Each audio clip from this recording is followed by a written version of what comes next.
መጽሐፈ ሲራክ ምዕራፍ 9 ስለ ሴቶች የተሰጠ ምክር። ክፉ ትምህርትን እንዳትማርብህ፣ ባጠገብህ የምትተኛ ሚስትን አታስቀናት። ኃይልህን እንዳታደክምብህ፣ ለሴት ልብህን አትስጣት። በወጥመዷ እንዳትያዝ፣ የሌላ ሚስት አታባብል። በዘፈኗ እንዳታስትህ፣ ከዘፈን ሴት ጋር አትጫወት። ፈቃዷ እንዳያስትህ፣ ድንግልን አትቆንጥጣት። ርስትህን እንዳታጣ፣ ለአመንዝራ ልቦናህን አትስጣት። በከተሞቹ መንገድ ዙሪያ አታማትር፣ አደባባይም አያስትህ።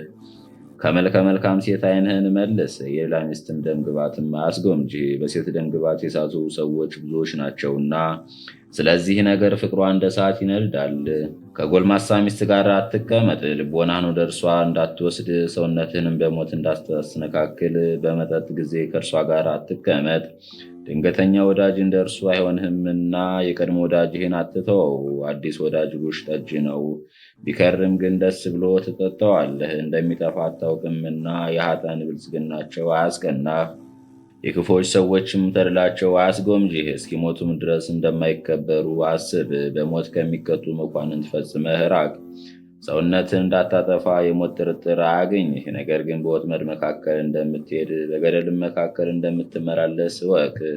የተቻለህን ያህል ባልንጀራህ መልካም አድርግለት፣ ከጠቢባንም ጋር ተማከር። ጉዳይህም ከአዋቂዎች ጋር ይሁን። ነገርህ ሁሉ በእግዚአብሔር ሕግ ይሁንልህ። ድሆች ሰዎች በምሳህ ጊዜ ይኑሩ፣ ክብርህም እግዚአብሔርን በመፍራት ይሁን።